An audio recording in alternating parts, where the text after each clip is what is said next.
ang message po ni Lord last week is all about kung maaasahan ka ba ng Diyos. No po? Kung maaasahan ka ni Lord sa ministry na gusto niya ibigay sa'yo. No po? At ang pag-usapan natin doon, nakita natin na mayroong mga advantages kung tayo po'y mag-work, kung tayo magpapasakop sa kagustuhan ng Diyos sa buhay natin. Now today, ang mensahe po ni Lord today is something na applicable muli sa ating lahat, of course. Di ba po? At ito po yung mga bagay na gusto kong maunawaan ninyo for you to be involved sa gawain ito. No po? Kasi po hindi naman tayo lahat is naandito, hindi nakapaloob sa ito sa aking ituturo ngayon. Ang title po ng ating message for today is, okay, manual na lang. Yes, advantages of the cell strategy. I want you to all to write it down. Yung pong mga nagte-take note. I-take note nyo po ito because this is something na magagamit nyo po sa inyong cell. Okay? Importante po ito. So, ano ba yung cell? Ano ba yung cell, by the way? Para po sa mga bago, ang cell po is, before, Christianity called it Bible study. No po? Before, we called it Bible study. No po? Pero po, yung salitang Bible study, para sa mga bago, no? Pag nag-invite ka, let's say, for example, Brad, sama ka. Bakit? May Bible study kami. Pag sinabi mo kasing Bible study, sa mga baguhan, no po, that is something na parang scary. No po?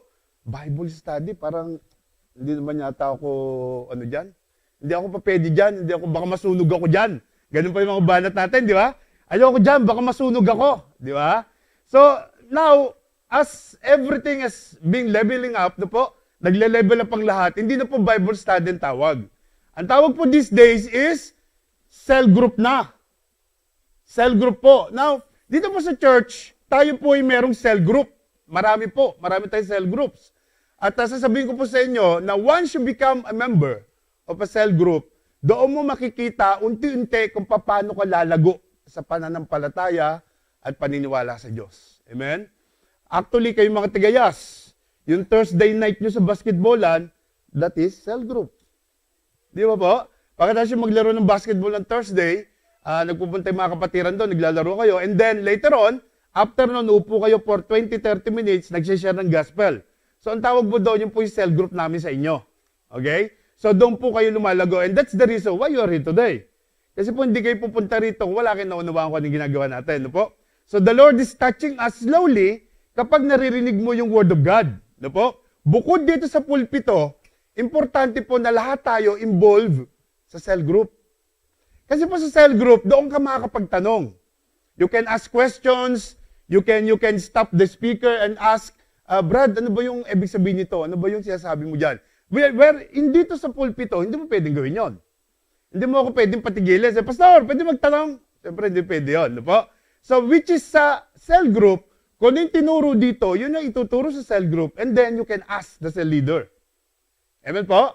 Sabi nga, faith comes from hearing, and hearing, and hearing, and reading, and hearing the Word of God.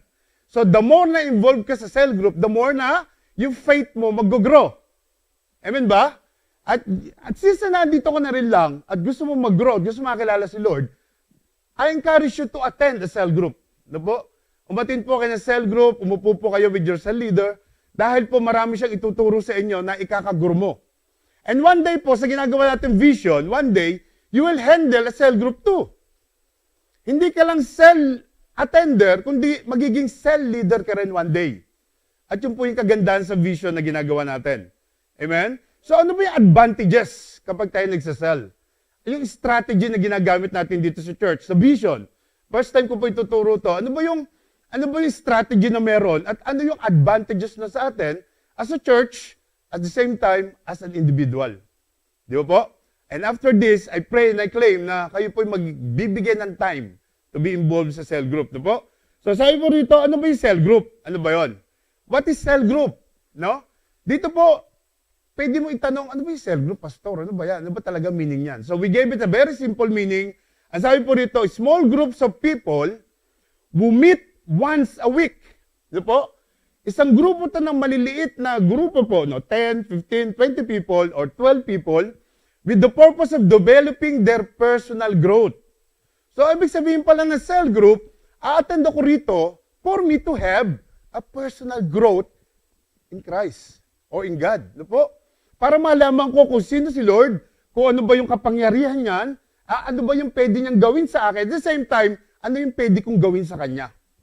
Amen po? You know what? I was so blessed sa testimony po ni Sister Roblin, no po? Humingi siya ng tissue, hindi niya naman ginamit, ako yung gumamit. Kasi po naiyak ako. Alam niyo ba ba't ako naiyak? Because one of my prayer is for you to feel the blessings of the Lord. Pinagpe-pray ko po sa Panginoon lagi na kayong lahat na nandito sa simbahan is pagpalain ng Diyos at maramdaman niyo ang Diyos sa buhay ninyo. Because pag naramdaman niyo ang Diyos, means to say, hindi na kayo alis, nandito kayo lagi because naramdaman mo yung plano ng Diyos at yung blessing ng Diyos. Di ba po? So isa yun sa mga prayer ko na ang lahat ng prayer ninyo ibigay ng Diyos. And it was a very powerful testimony na totoo na kapag ikaw is merong relasyon sa Diyos, pwede kang mag-demand. Hello? Ako niya ibig sabihin, bakit meron silang faith na mag-demand na Lord, hindi ako aalis dito hanggang di ko nakuha yung gusto ko. Lord, na itong mga to mga tao lang to na nagsasabing hindi po pwede. But to you, Lord, I believe that there is nothing impossible. Hindi, Lord, ako alis hanggang hindi namin nakuha yung part namin dito. So, why do you have the confidence to say that? Bakit meron kang confidence na sabihin yon? Bakit meron kang lakas na loob na hamunin ng Diyos sa gusto mo? Bakit? Paano ko nakakuha nun? Because you have the relationship with Him. Hindi relihiyon ang dala mo. Meron ka relasyon. Relasyong tatay at anak. Di ba po? Hello? Ano ko ibig sabihin? John 1:12, yung pinakita niya kanina. Lahat ng niwala sa pangalan niya, anak niya. So, because of your faith, you're claiming it.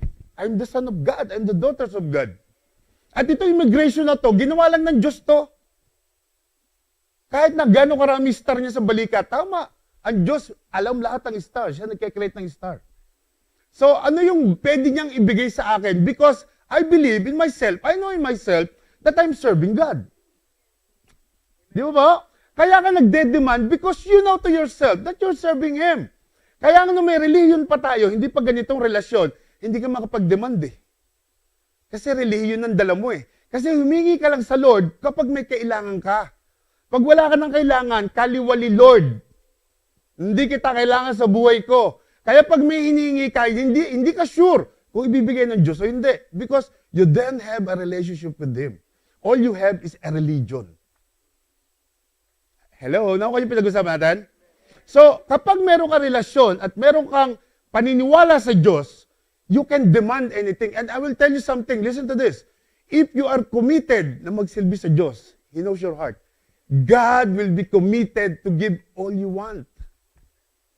Nagkakaroon ng commitment ang Diyos sa iyo because He knows your heart. Nakuha niyo po? Hello, nakuha niyo? Sige nga po pala natin ng Diyos, mga kapatid. Diyo po? So, ang tanong ko, paano mo ma-establish yung faith na tinatawag? Yung pag-testimony ni Sister Roblin kanina, actually, tinestify din ni Brother Rico kagabi sa meeting namin sa Asher. So, paano ka nagkakaroon ng ganong confidence in you na humingi sa Diyos? Dahil yung faith mo na-develop mo na. At yung faith na yon mangyayari, bukod dito sa pulpito na umaattend ka ng cell group mo. Ang tao po nag-grow sa cell. Kasi po doon, sa pag-upo mo, you can ask anything you want. Dito po hindi, nakikinig ka lang. But in the cell, you can have this, ano tawag doon, yung palitan ng tanong? Interaction. You can have interaction, you can ask anything you want from the cell leader. Ano po? Now, ang tanong ko ito, Pastor, yan bang cell group is biblical ba yan? Parang, wala naman yata nakalagay sa Bible na may cell group sila ron eh. Yan yung titingnan natin ngayon. Remember, everything na ginagawa natin dito is biblical. We're not doing anything here na wala sa Bible. Amen? Kaya nga meron tayong screen na kapag nagsalita yung speaker, pinatutunayan. Nagsalita na kailangan magbigay ka ng tithes mo, pinatutunayan. Means to say, everything was in the Bible. Bago lang sa mga tao na hindi nagbabasa ng Bible. Pero pag nagbabasa ka, maniniwala ka because you know in your heart. Di ba po? Now, tingnan natin, ano ba yung cell group nga? So, sabi dyan, centered on the Word of God, developing their personal growth centered on the Word of God. Means to say, yung natututunan mo, yung nakukuha mo sa cell group is galing sa salita ng Diyos. Hindi galing sa salita ng cell leader. Amen? Amen po. Now, before, 6 months ago, tayo po is ganito. Ang church po natin is a maintenance church. We are having a traditional church. Yung traditional church po, kayo mga attendee, umaattend kayo dyan, nakikinig kayo, umuupo kayo, pagkatapos ng church, uwi na kayo. Now, yung drummer, yung gitarista, yung kumakanta, yan ang ministry nila. Yan lang, wala na. Okay? Yan lang ang ginagawa nila. 20 years sila dyan, nagigitara lang, kumakanta lang, tumutugtog. Yun lang. Kasi yun ang ministry nila. Yan po yung maintenance mode na church. Kung ano yung ministry mo, yun ang ginagawa mo lang. Okay? Now, ngayon, right now, tayo po is nasa growing mode na church. Kanina po, kung titingnan nyo kanina, babalik natin, ang cell group po dito sa simbahang ito is one part lang ng department. Kumbaga, isang departamento lang sa simbahan yung cell group. Now, dito po sa vision na ginagawa natin, ang buong church is i-covered ng cell group. So, si Brother Mark, si Brother Roderick na drummer, hindi lang drummer yan. Hindi lang magaling pumalo yan. Meron niyang cell group. Naglilid siya ng cell group. Yung kumakanta rito, backup singer kanina nakatayo, hindi lang kumakanta yon. Meron siyang cell group at nagsesell siya. Are you getting the point? Yung mga usher na kumakamay doon sa labas at siya sabing, good morning po, pakisulat yung pangalan. Hindi lang sila ganon. Meron silang cell at sila ang nagli-lead ng cell. At umaattend sila ng cell. Hello, nakuha niyo po? So, bakit natin kailangan gawin yun? Kasi po may vision tayo. Ano yung vision? Go therefore and make disciples. Sa Biblia po, walang member. Lahat disciples. Wala kang makikitang members doon. Now, para sa kapakanan ng mga bago, ano ba yung member, pastor? Ang member, iyaw yung tatawagan. Brad, nasaan ka na? Late na. 8:00 na, wala ka pa. Ang disciple, sila yung tumatawag. Kapatid, nasaan ka na? Late ka na. Nakuha niyo po? Nakuha niyo kung ano pagkakaiba ng member sa disciple? Ang disciple po is katulong na leadership ng church para magawa yung purpose ng pastor na ibinibigay ng vision ng Diyos. Katulong siya. Inaalalayan niya yung mga leader ng church para maganap yung plano ng Diyos sa church. Kumbaga, ang disciple, hindi sakit ng ulo yan. Katulong yan sa paglago ng church. Which is ang member, sakit sa ulo yan. Kaya nga sabi sa Biblia, go therefore and make disciple. Kasi po walang pinanganak na disciple. Ginagawa yon, tinetrain. So the first step is you should be involved in a cell group. Hallelujah! Okay? So, paano mangyayari yun? Kasi nga, meron tayong tinatawag na intentional discipleship. Which is ang lahat, dadaan sa proseso, dadaan sa training. Okay, now, itong mga kapatid natin sa YAS, yung mga gumraduate ng binigyan natin last week ng kanilang certificate, no po? Yung mga yon is pumasok na sa cell group. Nasa cell group na sila. Kayo, wala pa kayo certificate, nasa cell group na kayo. Na-realize ba yun? Di ba tuwing bebes, kinakausap kayo nila Brother Melvin, nila Brother CJ, sila Brother Alan, cell group na yung kapatid. Nandun ka na sa cell. Hindi mo lang alam, nandun ka na. Part na ng training mo yun. Tinuturuan ka na unti-unti, no? So yun po yun. So, pagkatapos, sa intentional discipleship, nandun po yung tinatawag na effective equipping. Okay? Dadaan ka doon sa tinatawag na PEPSOL training. Ano po? Dadaan ka roon. Every month, tayo po, every 3 months, meron tayong PEPSOL. Sisimulan po na, Encounter Weekend. No po? Sabi po nila, ng ating mga galing sa Pilipinas, sa coordinator natin doon, si Bishop Oriel, hindi na raw po gagamitin ng Encounter God Retreat.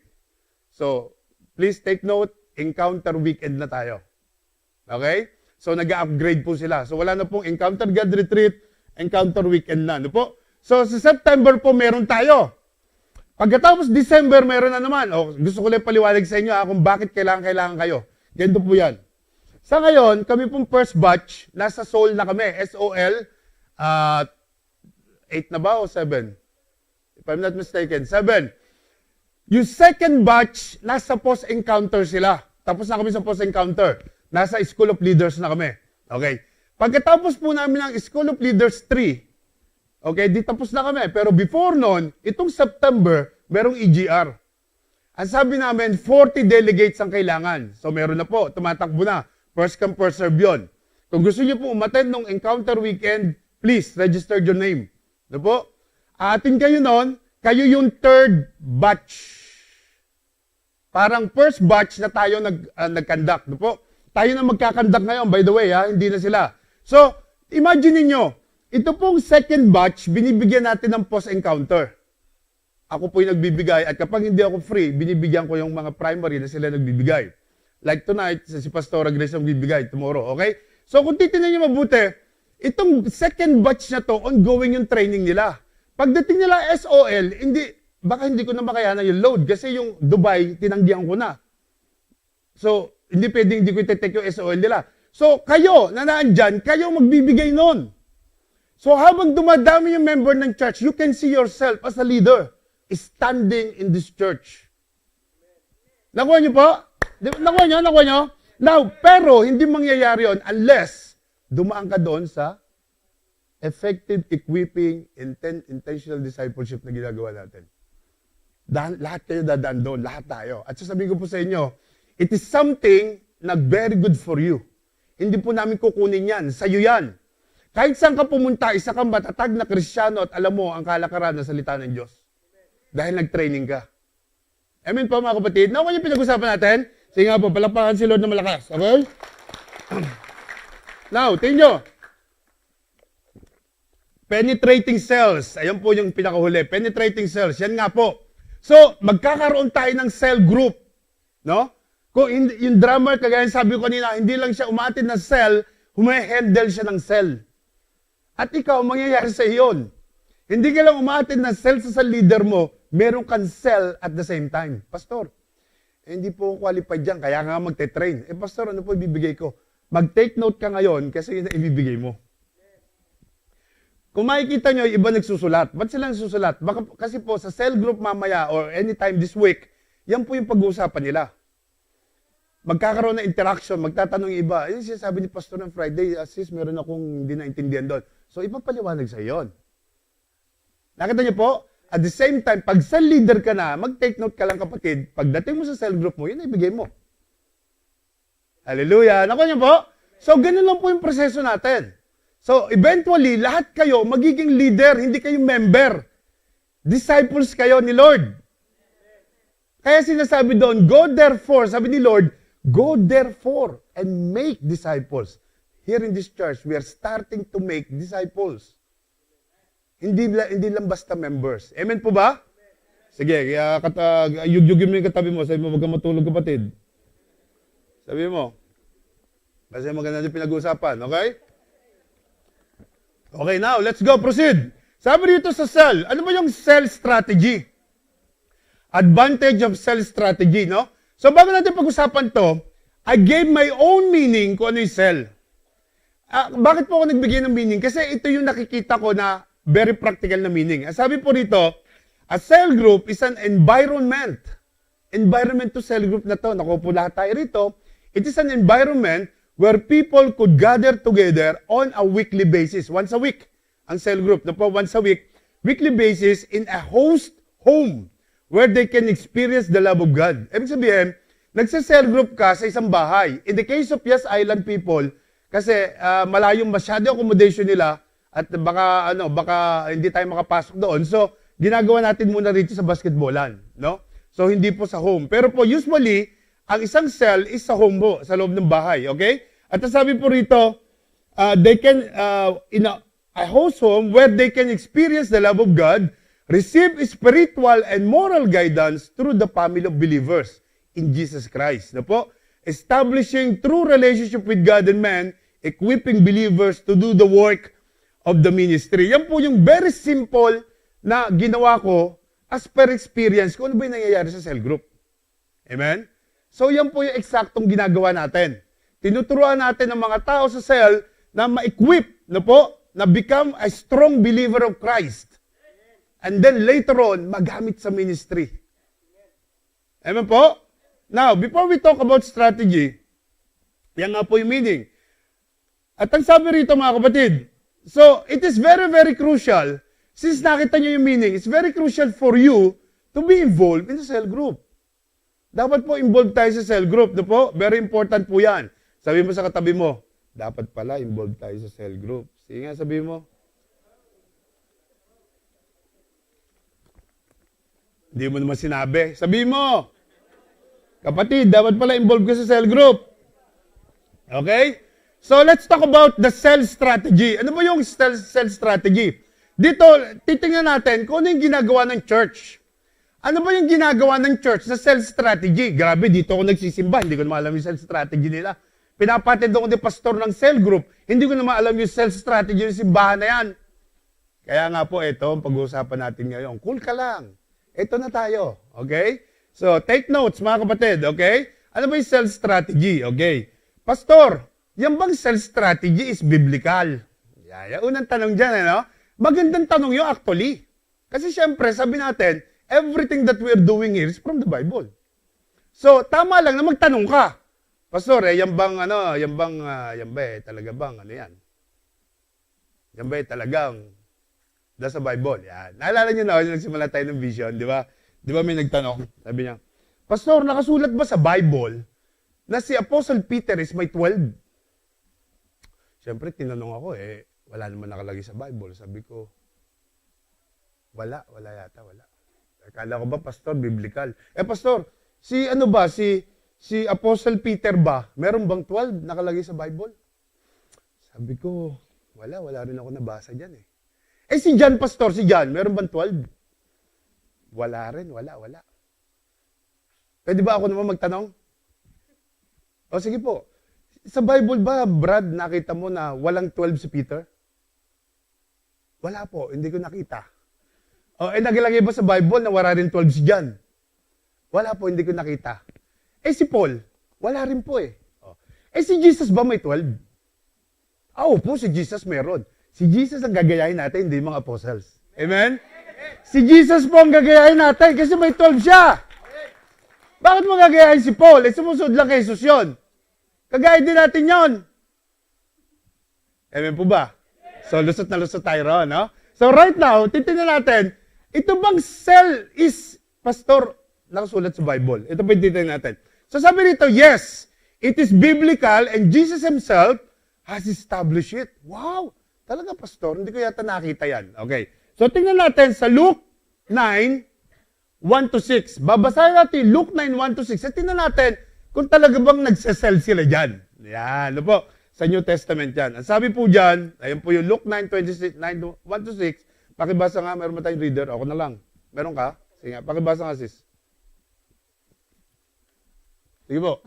When Jesus had called the 12 together, He gave them power and authority to drive out all demons and to cure diseases. Yeah. And He sent them out to proclaim the kingdom of God and to heal the sick. He told them, "Take nothing for the journey, no staff, no bag, no bread, no money, no extra shirt. Whatever house you enter, stay there until you leave that town. If people do not welcome you, leave their town and shake the dust off your feet as a testimony against them." So they set out and went from village to village, proclaiming the good news and healing people everywhere. Amen. Okay. So I want you to take note na ito pong sets ng verses ito na kinuha natin. Ito po is kung saan part na si Jesus was trying to establish a cell group sa mga bahay. Kaya tinawag niya yung kanyang mga 12, yung kanyang disciples. Inuutosan niya. Pumunta kayo sa mga village, pumunta kayo sa mga bahay. Mag-establish tayo ng cell group dyan.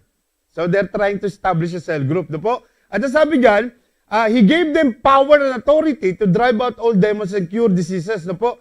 And He sent them out to proclaim the kingdom of God and to heal the sick. He told them, take nothing for the journey, no staff, no bag, no bread, no money, no extra shirt. Whatever house you enter, stay there until you leave the town. If people do not welcome you, leave their town and shake the dust of your feet as a testimony against them. Ano po?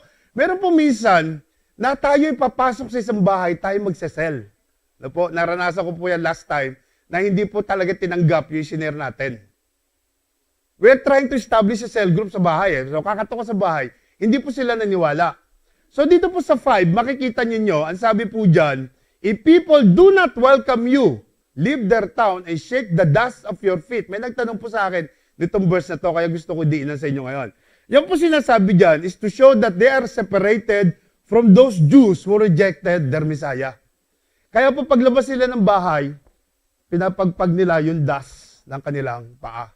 Means to say, yun po is an act to show that they are not responsible for how those people responded to your sharing. Hindi na sila responsible doon. Kaya po, sinishake nila yung dust ng paa nila. Yun po yung turo doon at yun po yung sinasabi na patungkol po dyan.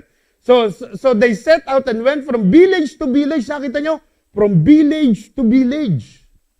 Talaga pong iniisa-isa nila yung mga village, yung mga bahay-bahay. Proclaiming the good news and healing people everywhere. What they're doing is just the ministry of the Lord Jesus Christ. Yun po yung ministry ni Lord. Nagbabahay-bahay siya, naglalakad kung saan-saan, sumasakay ng bangka just to share the gospel. And we are so blessed. Alam niyo ba si Lord naglalakad lang yon? Ikaw, pupunta ka ng alin, mag-share ka ng gospel, naka-aircon ka pa kapatid.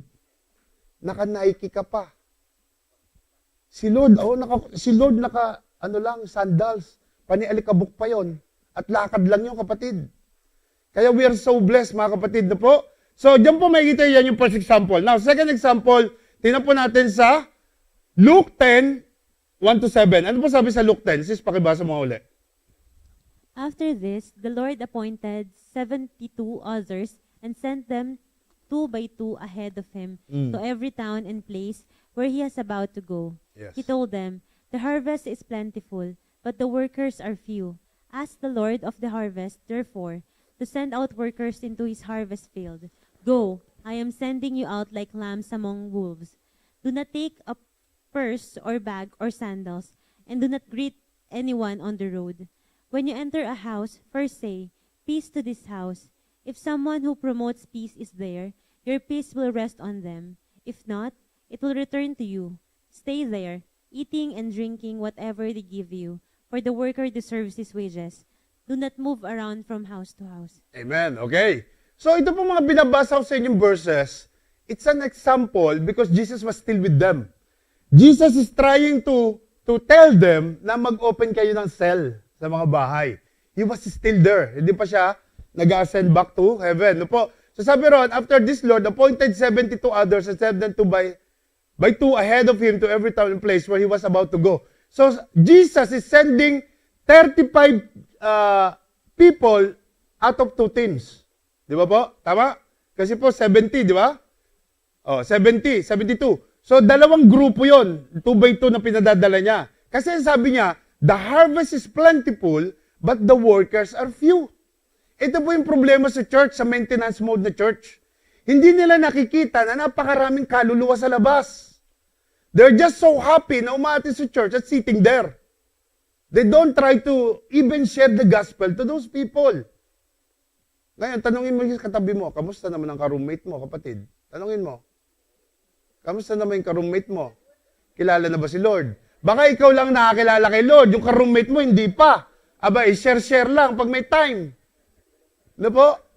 Try to share. No po? Because there is something there na baka ikaw lang ang hinihintay ng Diyos, kaya kasama mo sa bahay yon because hinihintay ka lang ng Diyos na i-share mo sa Kanya. Ito po mga kapatid natin sa YAS, it was initiative of Brother Alan. Praise God. No po? Kaya ako nandito ngayon. It was an initiative of someone.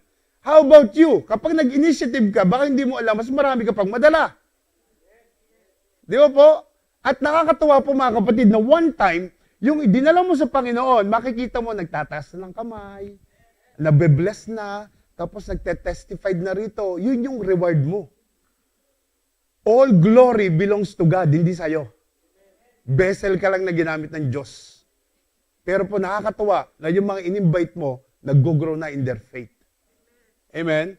At nakikita lahat ni Lord yun, na kaya naandoon yun because of you, ginamit ka niya. At nagpagamit ka naman. Di ba po? So last week sabi ko, maaasahan ka ba? Sabi mo sa katabi mo, maaasahan ka ba kapatid?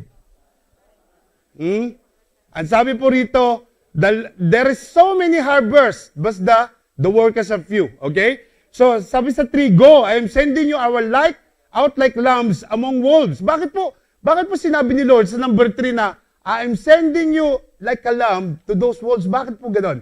Kasi po mga kapatid, when you share the gospel, when you knock on the door, hindi mo alam kung anong klase yung mga taong daratnan mo roon. Ang ibig niya sabihin, pag pumasok ko doon, like a lamb, ano ba yung attitude ng lamb? Di ba po? Kaya maamo ka, yung hindi ka makabasag ng Tupperware. Alam mo yun? Di ba po? So, maamo kang tao roon. And pag nag-share ka roon, ikaw yung pinakamababa. Don't ever share the gospel na ang pangalamdam mo hindi ka nabagay sa planeta. Don't do that. Because hindi maniniwala yung mga tao sa'yo. Okay? When you share the gospel, when you try to share Jesus, you are the lowest and humble person on earth. Hindi ba pwede na? Alam niyo ba, pag hindi tinanggap si Lord, mamamatay kayo, impyerno kayo lahat.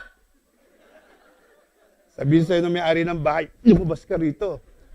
Di ba po? Pag gano'n ang ginawa mo. Di ba po? Kaya sabi ni Lord, even though mga wolves yung pupuntahan mo, tingnan niyo number 3, go, I'm sending you out like lambs among wolves. Kahit na kung anong itsura niya mga yan, kahit gano'ng katitindi pa yan, act like a lamb. Amen po? So do not take a purse, bago sandals, do not greet anyone on the road. When you enter a house, first say peace to this house. If someone who promotes peace is there, your peace will rest on them. If not, it will return to you. Stay there, eating and drinking whatever they give you. Kung bibigyan ka, eat. Kung wala, thanks. Di ba? Hindi, pagpasok mo, Brad, meron ba tayong malamig na tubig dyan? Nauho kami. Alayin nilakad namin. Baka meron naman dyan. Ay, hindi po malamig. Hindi, pabili ka ng yellow. Gusto yung malamig. Yeah. Ika-curse ko noon yung mga pupuntahan mo. Di ba po? At sabi po dyan, for the workers deserve his wages. Of course, do not move around from house to house. Baka naman pagpasok mo, sabi, ay, sandali lang po, magtawagin ko lang po yung asawa ko. Tinignan mo yung aparador, binuksan mo gano'n. Punta ka ron, binuksan mo yung ano. Do not move from house to house. Pag pinasit ka, upo ka lang doon, kapatid. Pagbalik, nabuksan mo na lahat yung drawer nila, hindi alam na may-ari. Magnanakaw ang tawag sa iro. Amen? So, po yung tinuturo ni Lord, okay? So, dito, sa Book of Luke, we're trying to see na si Lord, tinatry pa lang sila na mag-open ng cell. Amen po? So, it's biblical. Okay, now, the early church practice it. Ito na, yung early church. Kaya po early church kasi ito yung time na wala na si Lord. Nag-descend back na 7. Okay? So, saan ba nangyari yun? Sa Book of Acts. Sa gawa. No po, yung mga disciple na alam na nila, nakapag-establish na sila. So, ano pong sabi sa Acts 2:46-47? Pakibasa po. Every day, they continued to meet together in the temple courts. They broke bread in their homes and ate together with glad and sincere hearts, praising God and enjoying the favor of all the people. And the Lord added to their number daily those who were being saved. Amen. Ito na. Every day they continued to meet together in the temple courts. They broke bread in their homes. Hello? Saan daw? So, hindi pa sila kontento daw sa church, sa temple, meron pa sila sa home. So, means to say, dito sa part na to sa Acts, kung saan wala na si Lord, na-establish na nila yung mga cells. Meron na talaga sa bahay. And ate together. Sino po rito ang cell group na walang food? Lahat may food. Okay? Oh, Ramadan kasi, nasa loob ka naman ng bahay, Brad. Walang problema. So, kapag po kayo nag-meet, kailangan po may food. Ngayon, kung wala talaga at mga stingy tayo, bubble gum. Bubble gum na lang. Para lahat kayong munguya at least. Na po? At least na po, lahat kayong munguya. Na po? At sabi dito, they broke bread in their homes and ate together with glad and sincere hearts. Na po? Praising God and enjoying the favor of all the people. Alam niyo po, pag kayo umatin ng cell group po, masaya roon. Na po? Masaya. Kahit na bubble gum lang, masaya. Kasi po, word of God yung pinag-uusapan ninyo. Amen po? Doon yung may establish your relationship. And sabi dyan, and the Lord added to their number daily those who were being saved. Kasi po, mag-i-invite ka eh. Mag-i-invite ka, pupunta sila doon sa cell group, kaya po maraming nasa-save na po. So next, sa Acts 5:42. Sabi po sa Acts 5:42. Day after day, in the temple courts and from house to house, they never stopped teaching and proclaiming the good news that Jesus is the Messiah. From day to day in the temple courts, day after day, and from house to house. Sabi dyan, they never stop teaching and proclaiming the good news. So dito po, we never stop. Bukod dito sa church, actually, ang dami nga nagsisell group na after na service eh. Di ba po? Meron na sila, nung bukas pa yung mga restaurants dyan, nagsisell group sila dyan sa labas, sa restaurant. Bukod pa yung mga weekly gathering ng iba, ano po? So, bukod doon sa church, bukod sa temple courts, meron pa silang house to house. Biblical po yung ginagawa natin, mga kapatid. Amen po? Ang cell group po, isang bagay na kailangan involved ka. Hindi maaaring hindi. Dahil si Jesus po ang nag-establish niyan. Ang sabi po sa Book of Acts 8:3, pakibasa po ulit. But Saul began to destroy the church. Going from house to house, he dragged off both men and women and put them in prison. Okay, ito gusto kong paliwanag sa inyo to. Si Saul po noon, hindi pa siya si Paul. Si Saul po noon, hindi niya pa na-encounter si Lord, no po? Bukod doon sa mga tao na pumupunta sa church, na he's trying to destroy everything, nagpupunta siya sa house to house. Ibig sabihin po talaga, nung araw pa, sa Book of Acts, no po, nung panahon na yon, yung mga believers, hindi lang sa temple of courts, hindi lang sa church, nagmi-meet. Talagang house to house. Kaya to si Paul, alam niya na may mga gathering sa house to house. No po si Saul, nung siya destroyer pa ng mga believer. Alam niya na maraming tao na nag-gathering sa house to house. Kaya yung house to house, pinapasok niya rin. He dragged off both men and women and put them in prison. Kasi nung hindi niya pa na-encounter si Lord sa mga bago na po, siya po is isang mamamatay tao ng mga believer. Pagkatapos na-encounter niya si Lord, naging very powerful siya na man of God. No po? So tayo rin po, meron tayong encounter God retreat, encounter weekend. Pag na-encounter niyo si Lord, believe me, your life will never be the same again. Yun lang po yung kailangan ng tao, ma-encounter mo ang Diyos, mga kapatid. No po? So dito po sa Acts 8:3, nakikita natin na mayroon po talagang house to house. Okay, isa pa, Acts 12:12. Pakibasa po. When this has dawned on him, he went to the house of Mary, the mother of John, also called Mark, where many people had gathered and were praying. Grabe na, meron din silang church center. Yan po yung church center nila, parang tayo. Ito pong storyan to is, kung naalala niyo si Peter, doon siya pa yung pinakulong dahil siya nagsishare ng gospel, tapos pinakawalan siya ng angel. Nilid siya ng angel, sabi ng angel, halika, sumama ka sa akin, kinalagan na kusa yung ano. Tapos nung lumabas sila doon sa pinakamuntin lupa, yung gate, nung lumabas sila, ang daming security, hindi siya nakita. Tapos nung bumukas yung gate na lang, baka tapos nakalabas siya. Tapos yung angel bigla na lang nawala. Pagkatapos nun, dito siya pumunta sa bahay na to. Ako yung storya? So, ang sabi po dyan, when this had down on him, he went to the house of Mary, the mother of John, also called Mark, where many people had gathered and were praying. Mga kapalib, I believe in my heart, yung pong bahay na yan, kung saan ginawa ni Jesus Christ, yung kanyang last supper. Diyan sa bahay na yan, sa taas. Sa upper room, kung tawagin. No po? Yan po yung pinaka-church center nila. Kita mo, sila mismo. So, ang ginagawa po natin is biblical. Biblical po yon. Dapat po you are involved in the church. Amen po ba? Now, yung pinag-uusapan natin kanina, ano ba yung advantages ng cell strategy na ginagawa ng church? Okay, number 1, sulat niyo po. Sabi rito, development of leadership. No po? So, bakit merong strategy na ginagawa ang church to have a cell group sa mga members at leaders in church? Para daw po ma-develop yung mga tao pa para for them to become a leader, mighty leader of the Lord. No po? At sabi po rito, sa letter A, sabi po dyan, the church should not be centered upon a single person to do all the work. Amen po ba tayo ron? Hindi po kailangan na aasa lang kayo sa isang pastor. Hindi po kakayanin ng pastor yon. Dapat po lahat, kaya po meron development of leadership. Hello? Are you getting my point? Are you still there? Are you still there? Yes, okay? So, kaya po tayo may strategy na ginagawa for cell group is because we want to develop people to become a leader. Because hindi po kakayanin ng pastor ang lahat ng load.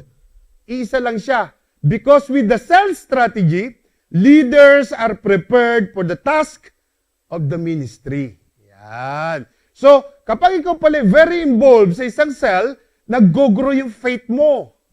nag-grow ka, nate-train ka, and one day you will open up a cell. At makakatulong ng malaki yon sa leadership ng church. Later on, pupunta po tayo dyan, okay? Ang sabi po sa Ephesians 4:12, ang sabi po rito, to equip His people for works of service. Di po? Andiyan ang sabi dyan, no? Kaya ka raw umattend ng cell is para i-equip yung people niya. Para saan? Para pag kumain, masarap? Yun ba yun? Ini-equip ka for works of service. Hindi yung magtayo ka ng business mo, hindi po ha. Ini-equip ka because you want God to be pleased sa gagawin mo service sa Kanya. Amen? So that the body of Christ may be built up. Ano po? So, lahat tayo nag-equip for the body of Christ to be built up. Sino yung body of Christ? Ikaw at ako. Tayo. So, nagte-train ka para yung ibang tao, matrain mo rin pagdating ng araw at ma-build up sila lahat. Amen? So, number 1, development of leadership. So, meron po tayong letter B. Ang sabi po sa letter B, each believer. Sino mga believer dito tasong may? Yes. Man or woman. Sabi dyan. Youth or adult. Ang sabi dyan. Whether a professional or not, has the opportunity to bring forth all of his spiritual potential. Kaya wag mo sasabihin sa akin, Pastor, hindi po ako nakatapos ng elementary. O okay lang. Ang linaw na sinabi dyan. Tandaan niyo po, God will not call a person who is equipped. God will not call the qualified, but He will qualify the call. He don't need your ability. He just need your availability. Grabe, ang talino mo nga. Graduate ka na UP with all the honors. Valedictorian ka. Antindi mo magsalita. Pinag-aralan mo yung Bible. Pastor, wala po akong time. Useless din. Di ba? Wala po akong time, Pastor. So, useless. Ang kinukuha ni Lord, yung may availability, hindi may ability. Kasi i-equip ka niya kapag meron kang puso na ready maglingkod sa Kanya. Buti na lang, may isang nakakakuha. Yun, 2 na. Yun, 3, 4. Mga kapatid, pag tingnan nyo po yung mga sinasabi ko, because this is all for you, amen? This is something na kapag inilagay mo sa dibdib mo, no po, pag inilagay mo sa puso mo, believe me, you'll be a great man of God one day. Amen? For whole is spiritual potential. Okay, number 2. Number 1, development of leadership. Number 2, para daw po sa effective pastoring. Grabe, no? Paano naging effective pastoring? Okay. Sabi po dito, it takes many to complete the task of pastoring. Not just one person. Marami pong taong kailangan, hindi lang isang tao. At meron bang verse tayo dyan, Pastor? Yes. Ito po, mahaba-habang basahan, sis. Pakibasa po. Sige po.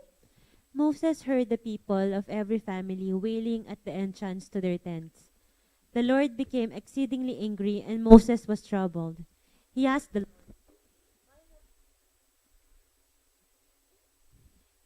"Why have you brought this trouble on your servant? What have I done to displease you, that you put all the burden of all these people on me? Did I conceive all these people? Did I..." Why do you tell me to carry them in my arms? Ayan. As a nurse carries an infant to the land you promised on oath to the ancestors. 13. Where can I get meat for all these people? Okay? They keep wailing to me. Give us meat to eat. I cannot carry all these people by myself. The burdens is too heavy for me. 15 says. "Is this how you are going to treat me? Yes. Please go ahead and kill me, if I have found favor in your eyes, and do not let me face my own ruin." Yes.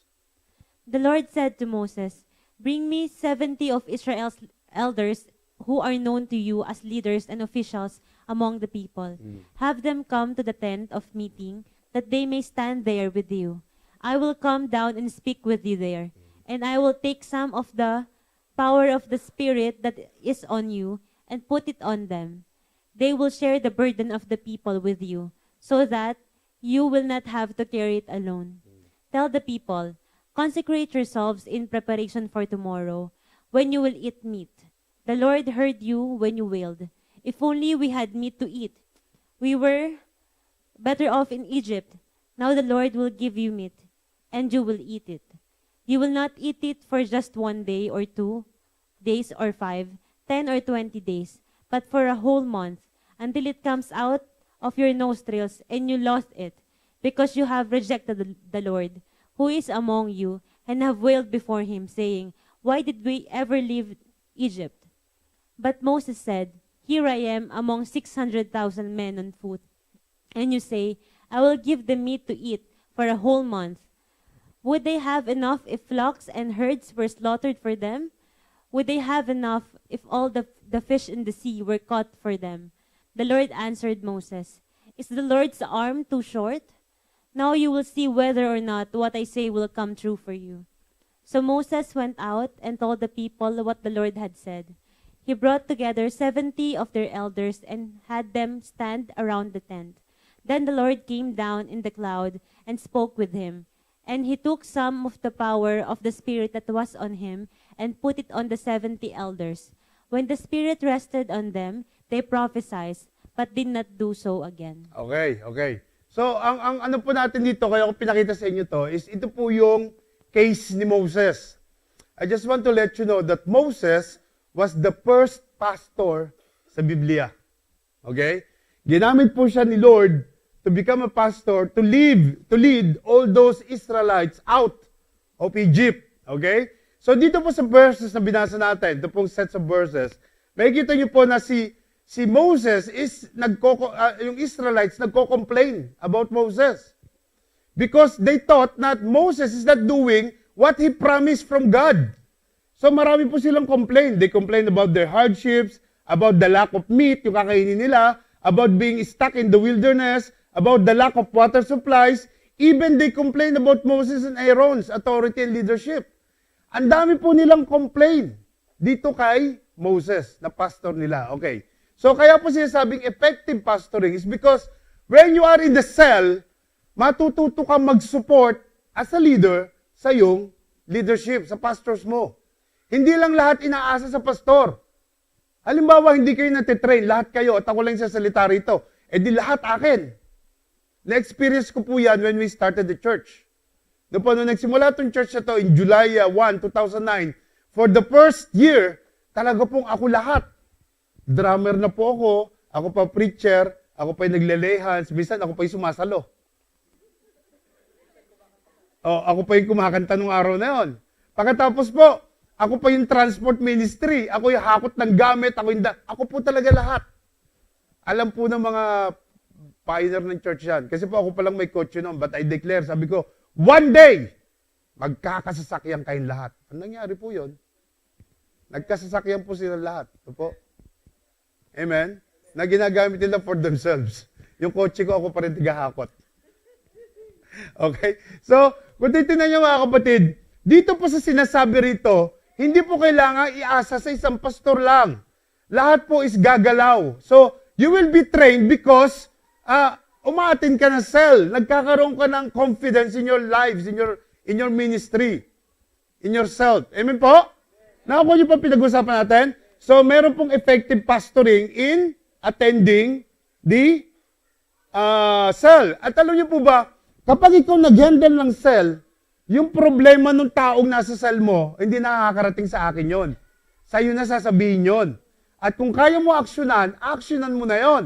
Kaya nga nakakatulong ka sa leadership ng church.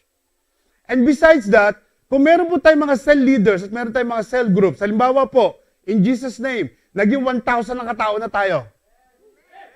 Palakpakan si Lord. Claim na natin yan. So, for example, naging 1,000 katao tayo. Kaya ko ba, Ate Pastora Grace, na hawakan yung 1,000 na yun? Sa tingin mo ba, kaya ko abutin yung problema nung nasa dulo? Hindi ko po maaabot yun at hindi ko malalaman na yung palang taong yun, ang dami ng problema. So, paano ngayon ko malalaman? Through cell leader. Dahil involved ka sa cell, sasabihin mo sa cell leader mo, Sis, Brad, yung pusa po namin ng anak, namatay lahat yung anak, kailangan ko po ng tulong. Di malalaman ng pastor. Hello, nakakuha niyo pa ibig sabihin? Paano makakakonect ang pastor sa napakaraming member ng church? Through cell leading, through cell groups, through cell leader. Kasi po hindi magre-report ng diretso yon. Mahihiya yon in any ways, no? So sasabihin niya sa leader niya, at the same time, yung sa leader ngayon, papaabot sa leadership ng church. Amen po? Kaya po nagkakaroon ng effective pastoring. Nakuha niyo po ba? Pinag-usapan natin. So bakit ba may effective pastoring? Kasi po, to look after the needs of the brethren. To give advice or counsel. Hindi niyo na po kailangan. Kapag ikaw isang matatag na cell leader na, you can counsel them, you can pray for them, you can give advice. Hello? Kaya nga tinawag na leader ka. Do you know what's the meaning of leader? Pag sinabi leader ka, you're acting like a leader. Hindi ka member, kaya nga leader ka eh. Ngayon, pag sinabing cell, meron kang cell, at ikaw nag-handle nun, kapatid, pastoring ang tawag doon. Nagpapastor ka ng 12 mong tao. Inaalagaan mo yung buhay nila. You're praying for them. You're leading them to Christ. So, pastoring po yun. Nakuha niyo po? Amen? Nakuha niyo po mga kapatid? So, one day, ipopromote ka ni Lord. Gagawin kang pastor. Because nakikita niya na you're doing everything for the glory of God. Gagawin niyo ni Lord. Hindi pong hindi. Sasabihin ko ulit sa inyo, if you are committed, God will be forced to commit to you. Kasi nakikita niya na grabe itong anak ko nito, napakasipag nito. Magiging committed ako rito. Humihingi ng blessing, ibibigay ko yan, committed ako dyan. Kasi nakikita ko to committed sa blessing sa ministry ko eh. I mean, paano ako niyo, pinag-usapan natin? So sabi po rito sa number 3, to answer questions that they may have. That they have. No, yung questions sa mga tao. Sabi ko kanina, pwede ka makipag-interact, malalaman mo lahat. Pastor, Brad o sis, tanongin mo sa leader mo, ano po ibig sabihin ng 7 kabayo sa Revelation? Sasabihin niya sa'yo, papaliwanag niya sa'yo. Halimbawa, hindi alam na sa leader, pupunta sa pastor yon. At tatanungin yun, ipapaliwanag. Amen po ba? Pag meron kang mga alam na hindi verse, nagbabasa ka, nagde-devotion ka, grabe, hindi ko alam to, tanongin ko nga sa leader ko. Tatanungin mo sa leader, makakakuha ka ng information. Amen? At yung sa leader, kasi nag-a-attend yun, nagte-train yun, alam niya isasagot niya. Di ba po? At sabi po sa number 4, to apply truths to their lives. You are pastoring the cell. Na po? Sabi po sa number 5, to motivate them in the ministry. Kaya ka umaatin ng cell because minomotivate mo sila. No po? Ano yung motivation? Ano ibig sabihin doon? Yung nagkakaroon ka ng compassion na gumalaw sa ministry. No po? Amen? Nakuha nyo na? Lipat ko na yung screen? Wait daw. Wait. Okay? So, i-take note nyo lang lahat yan. And then, sa cell leader, cell meeting mo, pwede mong i-discuss yan. Simple lang po. No po? Ganun lang pong gagawin natin. No po? Okay, so sabi po sa number 3, yun daw pong advantages ng cell strategy is nag-grow on church. Grabe, no? Alam niyo po ba na ang sekreto ng paglago ng church is through cells? Sa cells po. Kasi ang tao kaya bumabalik sa church, kaya nagpupunta sila ng church because they heard the word of God through the cells. Hindi lang dito, sa cells. Actually nga po, hindi advisable na isang bago is dadali mo na agad sa church eh. Hindi advisable yun eh. Una, dalin mo muna sa cell. Ganun po yung technique doon. As I know may personal belief. Kasi po, kapag ang isang bago dinala mo agad, in-invite mo, at first time nang naandyan, grabe, hindi na babalik yun. Alam mo bakit? Grabe, anong ingay ito? Anong kaguluhan to? Grabe, drummer, ang lakas pumalo. Doon sa pinanggalingan, hindi eh. Magugulantang yon. Ngayon, kung pinasok mo muna sa cell, ipapaliwanag mo lahat yun. Kaya pagpasok nun dito, aware siya sa lahat na nangyayari. Yun po yun, isang proper way talaga. Pero kung nadala mo na rito, there is no harm to that. Wala akong problema, amen? So sabi po rito, growth to the church. There is transformation of the church when it begins to multiply its vision in the lives of the congregation. Paano mag-multiply yun? Because people are being trained o being natuturuan, nabibigyan ng mga lessons through cells. Kaya po nag-grow. Tapos meron po tayong tinatawag na winning souls through cells. Na po? So sabi po rito sa Luke 5:47, pakibasa nga sis. When he had finished speaking, he said to Simon, "Put on into deep water and let down the nets for a catch." Simon answered, "Master, we've worked hard all night and haven't caught anything. But because you say so, I will let down the nets." When they had done so, they caught such a large number of fish that their nets began to break. So they signaled the partners in the other boat to come and help them. And they came and filled both boats so full that they began to sink. Amen. Ito po yung scenario where Jesus Christ was telling to Simon na ilubog mo ulit yung net mo sa tubig. But Simon answered, Master, we worked hard all night and haven't caught anything. And sabi niya, but because you say so, I will let down the nets one more time. Okay, so ibig sabihin dito, kung titignan niyo spiritually ito, pipigayin natin, Sa dahil nasa cell ka, dahil nasa loob ka ng cell, nagkakaroon ka ng submission sa leader mo. Nagkakaroon ka ng submission. Si Peter po, si Simon po, alam niya na, ito po ang kinabubuhay nito is mangingisda.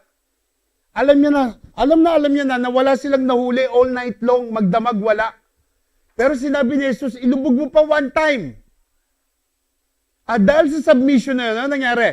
When they had done so, they caught such a large number of fish that their nets began to break. Grabe, gano'ng karami yon na buong magdamag, wala kang nahuli kahit isang isda. Wala kahit isa. Pero nung sumunod ka sa kanya, isang lubog mong ganon, ano ibig sabihin ng breaking the nets? Paano mapupunit yon? Gano'ng karaming isda yung nahatak mo? Amen? Naku yung ibig sabihin? So dito po, because of your submission, because of your obedience sa leader mo, nagkakaroon ka ng chance na mag-grow, at the same time, nakakapag-win ka ng souls, mga kapatid. At sabi po dyan, so they signaled their partners in the other boat. Kita mo, sa dami nung nahuli nila, tinawag pa yung ibang boat, ay punta kayo rito, hindi na kasya dito sa boat namin. Nakita nyo? Nakita nyo po yung resulta? No po? And they came and filled boats so full that they began to sink. Okay, so ito po yung paliwanag ko dyan. The difference in fishing is fishing with a fishing pole versus fishing with the cast net. Alam niyo po, pag kayo nag-win ng soul inside the cell, mas marami po kayo mawi-win. So you will not win individually. Sa cell group po, pwede ka mag-win ng souls. Tomorrow po, Sabado. Doon po sa cell group nila Sister Bernadette, ni Brother Melvin Lopez. Mag-asawa po sila na po. Meron po silang, nag-win sila ng souls as a cell. Ilan na sis yung confirm? 20 katao from KM Supermarket, darating Panay Pilipino, sesara namin ng gospel tomorrow afternoon. Nag-win sila ng souls, hinagis nila yung net, hindi sila naming wet net, through cells. No po? Pero matinding ginawa ni Brother Alan, mag-isa lang siya, pero net talaga hinagis niya. Ay, nabingwit, ang dami, praise God. Palapakan natin si Lord, mga kapatid. Amen? So, kung titignan niyo mga kapatid, merong paraan sa soul, sa cells para mag-win ng souls. Ano po? And the cell model is the net that Jesus told Peter to let down for a great catch. Ano po? Sa cell po, marami pong ganon. Ano po? Mangyayari po yan, no? Okay, now, you understood, Number 4. The back door is closed. Ito yung gusto ko paliwanag. Okay? Gusto ko pang paliwanag na matindi to. 6 years ago po, when we were still in the maintenance mode church, ang evangelism team po, together with me, no po, kami po yung humahayo. Hayo means kami nag-evangelize. Lakad dito, lakad doon. Kagaling lang namin kagabi sa isang lugar, pupunta kami sa isang accommodation, pupunta kami doon sa isang lugar, Pastor, may birthday doon, puntahan natin. Wala kaming ginawa kundi ganon. Kaya nga wala pa tayo sa vision, nakakumpleto tayo ng ganong karaming tao bago tayo nag-vision Because of those things. Ngayon, mostly, ang nangyayari po, ang tao pumapasok sa front door, pero po lumalabas sa back door. Alam niyo kung bakit? Because there is no proper training. Ang hayo kami ng hayo, evangelize kami ng evangelize. Pag nakita namin yung mga tao na andito na sa harap at tumatanggap na kay Lord, we are so happy, especially me. Because sinasabi ko, libo-libong anghel na naman na nagdiwang sa langit. Totoo yun. Sabi ng Biblia yun. Pero pagkatapos ng paglabas nila, we are not doing anything else. Wala na. Tapos na roon. Kaya ang tao, papasok sa front door, labas sa back door. Means to say, pagpasok nila, hindi sila bumabalik because we don't have that effort to make a follow up. Hindi kagaya ngayon. We're doing everything para po makontain at makatch sa net yung mga taong pumapasok. Aside po dito, the bus type effect is eliminated. That is, it is always filled with the same number of people. Thousands pass through only passengers for a short time. Parang pasahero daw na pagsakay, bababa uli. Ganon nangyayari sa church dati, more than 6 years ago. No po, ganon po yung ginagawa natin sa loob ng 6 na taon. So now na nasa vision tayo, with the cell strategy, yung ginagawa natin ngayon, we not only keep our believers within the church, but we form them as leaders and also those that keep coming. Nakita niyo po? Hindi natin pinababayaan na sila pumunta lang dito at umuwi uli. Hindi. We are having a consolidation there for first, second, third timer. We're doing it para po makontain natin sila. Pero of course, hindi mo hawak sa leg yung mga tao. Hindi mo hawak yun. Mayroon silang bumalik, mayroon hindi na. Glory to God pag bumabalik. Pero po ang maganda roon, we're doing our effort to do that. Meron tayong ginagawa. Hindi kagaya dati. Amen po ba? Nakuha niya, ibig sabihin? Hello, naintindihan niyo po? Para pangalan si Lord, mga kapatid. So, with the vision, ulitin ko po ulit ha. Ito pong vision na to is not something na mali. Dito po sa vision na ginagawa natin, nagkaroon tayo ng proseso. Nagkaroon tayo ng goal. Nagkaroon tayo ng sinusunod na something para lahat ng tao mag-grow. Dati hindi. Si Jesus Christ pa rin ang King of all Kings, di ba? Andiyan pa rin si God the Father. Si Holy Spirit, andiyan pa rin, hindi naman nawala eh. Ngayon, sasabihin mong wala yun, mali, kapag nawala na isa roon. Hindi, nandun pa rin yung tatlo. Ang ginagawa natin ngayon sa vision na to is, we're just trying to get more focus on training people. At meron tayong sinusunod na proseso. Meron kang pinangahawakan. Alam na alam mo yung bawat galaw mo. Hindi kagaya dati na para ka nakasuntok sa buwan. Superman. Hindi mo alam gagawin mo sa tao. Pagpasok nila, bumalik sila hindi, praise God. Di ba po? Matatandaan nyo, meron pa tayong men's ministry noon. Punta tayo kina brother Anthony Ikan sa bahay nila. Meron tayong, sino nakaalala noon? Di ba? Meron tayong coaching, no? Nagsishare tayo ng gospel. Si coach ganito, si coach ganito, si coach ganito. Magsishare ng gospel. Tapos noon, merong coach ka roon, ilang kayo roon, 8-10, dito 8-10, dito. Exacto the same na ginagawa natin ngayon. Natapos ngayon, walang nangyari. Ito, dire-diretso to. Exactly the same. Wala pong pinagbago. Dito lang, much, tayo rito, sure, na meron tayong dadaan ng tamang proseso po, mga kapatid. Amen po, mga kapatid? So, hindi po natin pabayaan na yung back door is open. Kailangan po naka-close yun through cell strategy. Amen? Number 5, the brethren are strengthened. Ito po importante. Tumatatag ang tao pag founded ng Word of God. Okay? So, by attending a regular cell group, sabi po rito, as in a bonfire, all the flames keep burning. We must persist to stimulate each other to love good works. Ito po. Excuse me.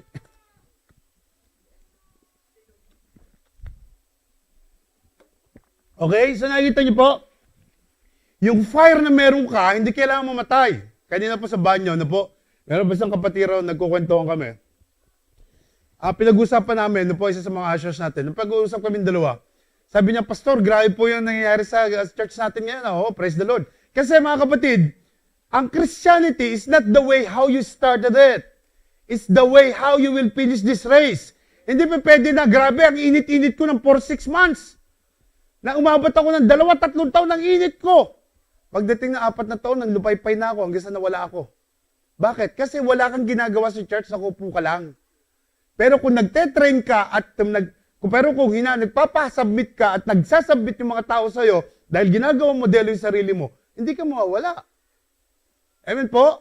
Because you will grow in yourself. You will grow as a Christian. Amen?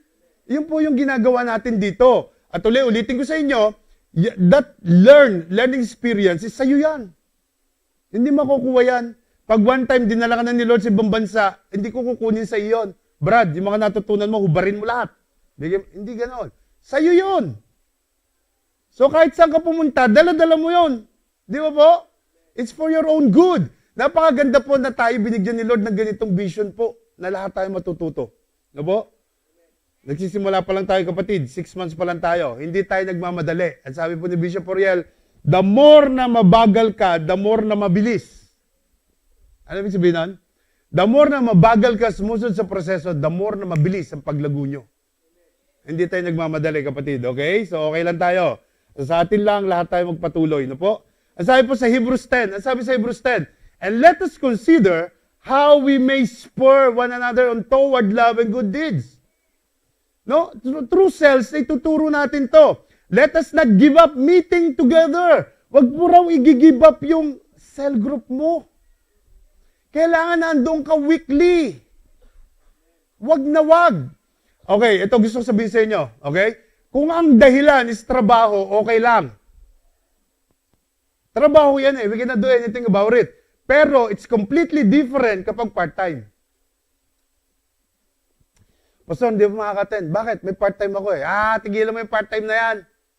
Matthew 6:33, ano sabi? Seek ye first the kingdom of God. Bakit ka nagpa-part-time? Pastor, kailangan ko ng pera. Unahin mo si Lord. Kinakain ng part-time yung gawain dapat para kay Lord. Ewan ko kung nakuha niya big sabihin.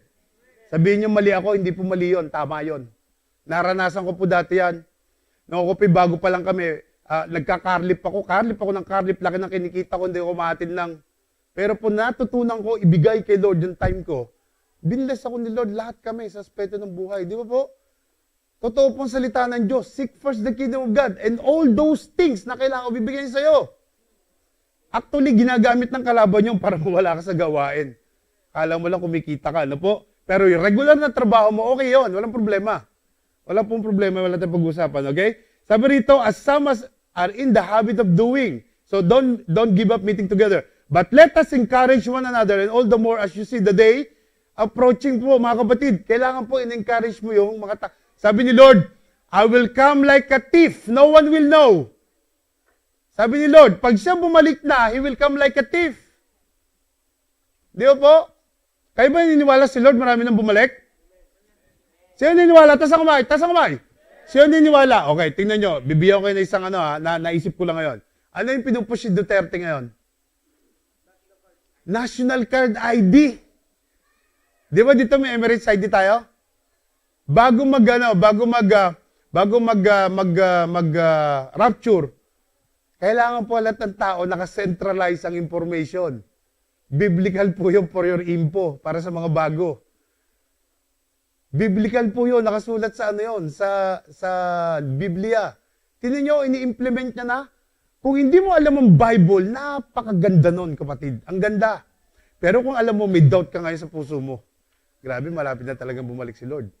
Kagaya po rito, di ba yung Emirates ID mo? Hindi na kailangan passport mo eh. Emirates ID lang eh. Pag inilagay yung Emirates ID mo, doon lahat yung information sa'yo. Nakasulat po yan sa Bible. Kapag dumating yung mga chance na ganyan, talaga pong parating na si Lord. Kasi one-man government pong mangyayari before He came. Ano po?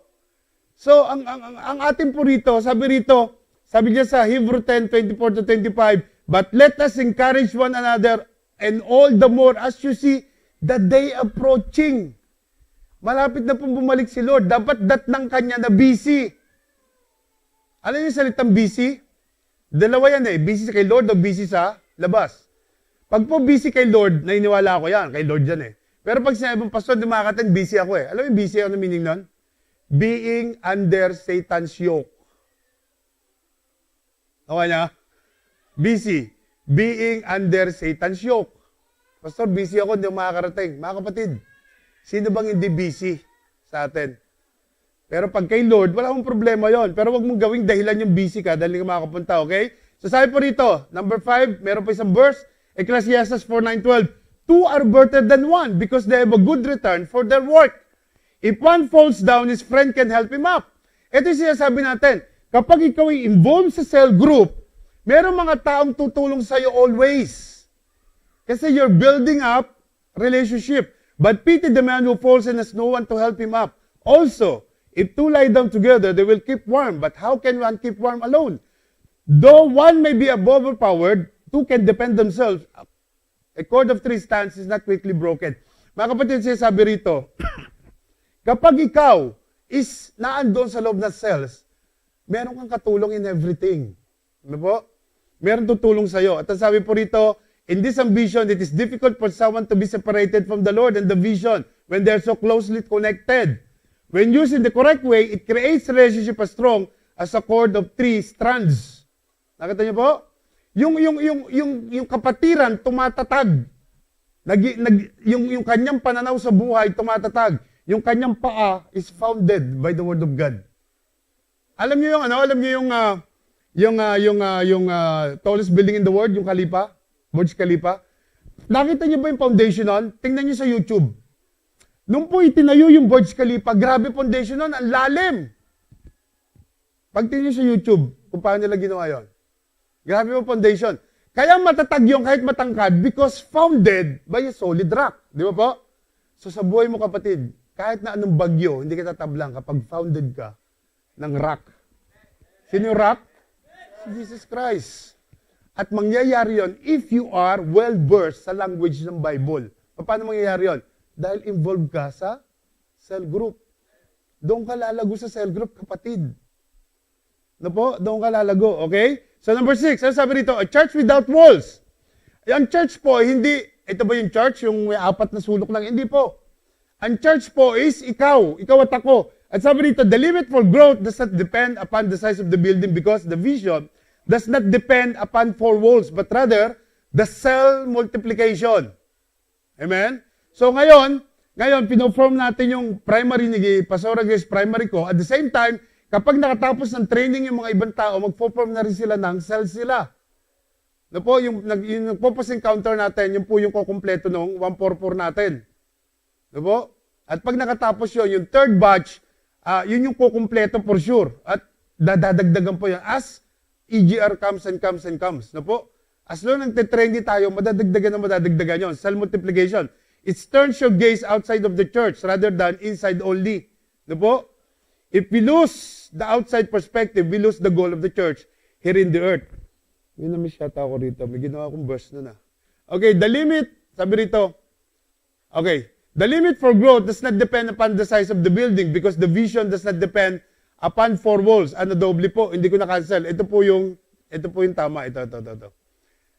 Hindi ko na-cancel yung una, okay? So sabi po sa Matthew 9:35-38, pakabasa ka sis. Jesus went through all the towns and villages, teaching in their synagogues, proclaiming the good news of the kingdom and healing every disease and sickness. When he saw the crowds, he had compassion on them because they were harassed and helpless, like sheep without a shepherd. Then he said to his disciples, "The harvest is plentiful, but the workers are few. Ask the Lord of the harvest, therefore, to send out workers into his harvest field."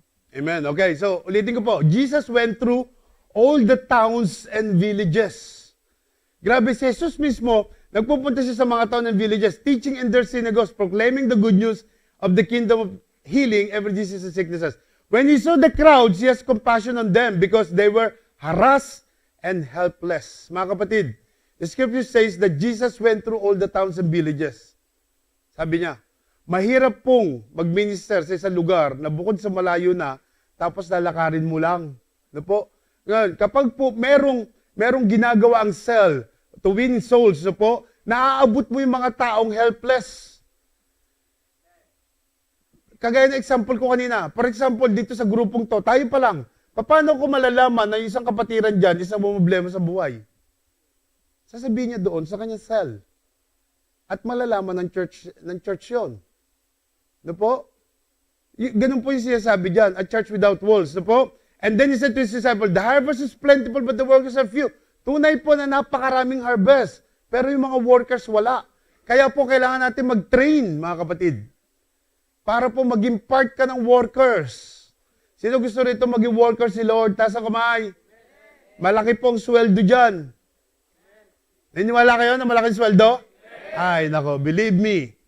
Pag ikay naging worker ni Lord, ang laki po ng sweldo dyan. Ang laki na reward, okay? So, getting in the group. Ano pa sabi rito sa getting in the group? Thread, you put your foot into something. You develop your ministry skills by practicing. Ano po? Napapractice ka. Nagkakaroon ka ng skills. Nalalaman mo kung anong talento po when you are inside the cell. First you see, then you do. Una, umaattend ka lang ng cell. Ano po? Umaattend ka. And then, nakita nung cell leader mo na pwede kang tumayo. Pagsasalitain ka na niyan. Bro, bukas bro, sis, sa next week, ikaw ang magbigay, ha? i-take note mo yung sasabihin ni pastor, pagkatapos ay try natin ikaw mag-lead sa cell. Yan. Bakit? Kasi nakikita yung potential mo eh. Alam mo ba na may potential ka? Sabi mo sa katabi mo, kapatid, alam mo ba na may potential ka? Sabi mo. Ha? Tandaan niyo po yung mga disciples, mangingisda lang yon. Ikaw nga bachelor degree ka pa eh. Di ba? Sila nga mangingisda lang, meron nga rong kurap pa eh. Pero ginamit ng Diyos. Why? Because of their desire. Kaya po wag mo ibaba yung sarili mo, kapatid. Sabi rito, this makes it possible for you to be the leader that God's called you to be. Magiging leader ka one day if you are involved sa cell. Magkakaroon ka ng skills, malalaman mo yung talent mo. Amen? At ito po yung sabi sa number 8, talents are discovered. Di ba? Dati singer ka lang sa bar. Ngayon,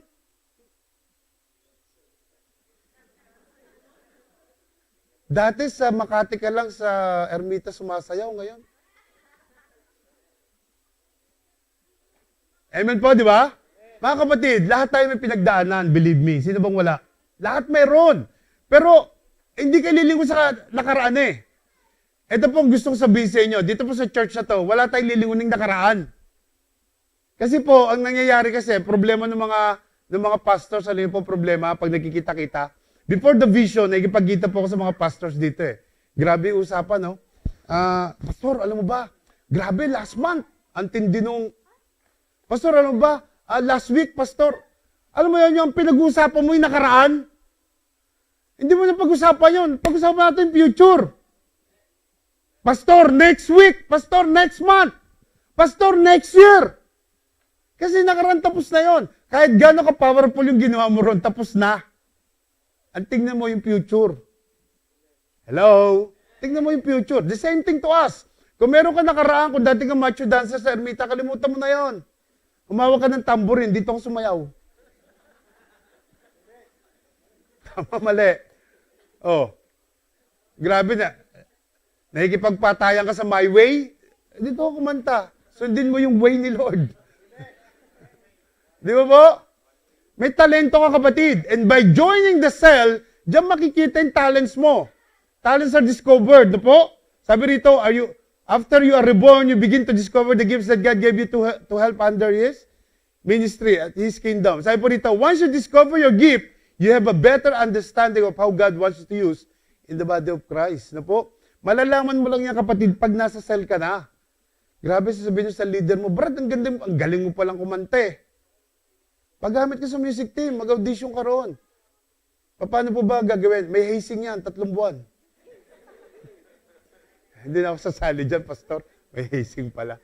Wala po, no? Ibig sabihin, makikita yung talento mo, sasali ka. So one day, tatayo. Nakikita mo yung sarili mo na tumatayo dyan, dati sa karaoke ka lang tumatayo. Ibang spirit yung nasa iyo noon. Dito, ibang spirit naman. Spirit ng Red Horse, di ba? Di ba pa, mga kapatid? So, gamitin mo. Madi-discover ka when you are involved in the church, sa cell group. No po?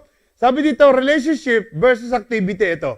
Sabi dito, our church is not based on activities such as youth group, Sunday service, Marco cells, school of leaders, and cell groups. Pero po, sabi sa Acts 2, 44-4, pakibasa po. All the believers were together and had everything in common. They sold property and possessions to give to anyone who had need. Every day, they continued to meet together in the temple courts. They broke bread in their homes and ate together with glad and sincere hearts, praising God and enjoying the favor of all the people. And the Lord added to their number daily those who were being saved. Amen. Okay. So makikita niyo po, sabi rito, all the believers were together and had everything in common. No po? Sila po ay nasa loob na cell. They sold property, possessions to give to anyone who had need. Ito yung nangyayari noon. No po? Ang ibig sabihin po nito, kapag ikaw involved sa loob na cell at may problema ka financially, matutulungan ka ng mga kapatid. So, kailangan po, ang pinagpe-pray natin is yung spirit of discernment. Kasi sometimes, nalapit sa'yo, Brad, tulungan mo nga ako, Brad, kasi yung nanay ko, Brad, ganito eh. Pag-pray kita, bro, walang problema. Hindi, Brad, kasi walang problema, pag-pray kita dyan. Hindi, Brad, talaga, pag-pray kita, walang problema dyan. Kulang na lang sabihin ng kapatid, Brad, your prayer is good, but I need cash. Nakita niyo, dapat po may discernment kang ganon. Sometimes po, baka nangangailangan ng pera, abutan mo. At kung ikaw naman isaabutan, huwag ka na mamili. Inabutan ka ng 30 dirhams, magtiyaga ka sa 30. Brad, bakit naman 30 lang to? Eh, leading sa akin, kapatid. Amen? Now, seriously speaking, mga kapatid, ibig sabihin po, nung panahon na yon, talaga po nagtutulungan sila. Amen? Hindi mo po sa isang tao, pero kung tutulong ka, tumulong ka. Amen po? Alam niyo po, it's better to give than to receive. Okay, yan po yung sabi dyan sa 9. Nagkakaroon ng relationship. No po? At sabi po sa 10, increases commitment. Nakita nyo? Increases commitment. Sabi rito, thus, more participation. Does not mis-sell. Thus, more qualified. Does not get lazy. Does more work efficient. Does not do half-hearted jobs. Does promote Jesus more. Does not find negativity about faith. Does more servanthood. Does not as reliant as others. Mga kapatid, ibig sabihin nito, kapag ikaw is committed no po, sa cell, marami kang matututunan. Nagkakaroon ng increase yung commitment mo sa church. Amen po? Nagkakaroon ng increase. Alam niyo po, magmula nag-vision tayo, napakarami pong talento na lumabas sa simbahang ito. Mga dating upuers, ngayon sila po yung nagli-leads, di ba? Nagli-leads. Dami, no? Kaya may S, no po? Mga kapatid, yung mga taong tahimik, ngayon gumagalaw. Di ba po? So, alam ko marami pa yan. Tingnan mo yung katabi mo. Marami pa yan. Sabi mo, yugyugin mo. Kapatid, ilabas mo na yan. Huwag mo na itago, ilabas mo. Sabi mo. Maraming talento yung mga yan. Itinatago lang, okay? So, number 11. Kala nyo, tapos na. Number 11, ito po. Bakit po nagkakaroon na free time yung pastor? Bakit po? Sige po, Acts 6. In those days, sige.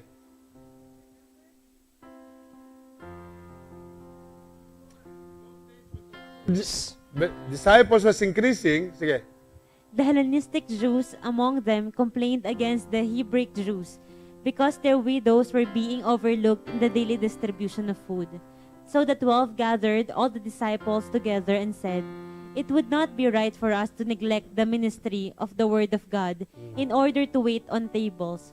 Brothers and sisters, choose 7 men from among you who are known to be full of the Spirit and wisdom. We will turn this responsibility over to them and will give them our attention to prayer and the ministry of the Word." Okay, so tingnan nyo mabuti to. Pag may meditate mo to mabuti, dahil po yung pastor, wala nang time, siya lahat ng gumagalaw. Kaya po sabi sa 3, brothers and sisters, choose 7 men from among you who are known to be full of the Spirit and wisdom. Okay? So, paano ka magkakaroon ng wisdom and spirit kung hindi ka napapaliguan ng salita ng Diyos weekly? Dapat po involved ka sa ministry, dapat nasa cell ka. Para yung wisdom mo, yung knowledge mo, magamit ka sa simbahan. We will turn this responsibility over to them. Ibigay na natin sa kanila because they are all filled. Okay na sila, trained na sila. And we'll give our attention to prayer and the ministry of the Word. Ibig sabihin, yung pastor, makakapokus na lang sa ministry of the Word. Yung pagbibigay na lang ipapakain sa inyo every Friday. Bakit? Kasi lahat gumagalaw na. Lahat may kanya-kanya responsibility na. Why? Because they are trained through attending cells. Ano po? Umaattend ka kasi. At by the way, hindi po tayo magdadala sa encounter weekend ng mga tao na hindi member na cells. Kailangan po nasa cell ka. If you want to join the encounter training, kailangan po ikaw is nasa cell group.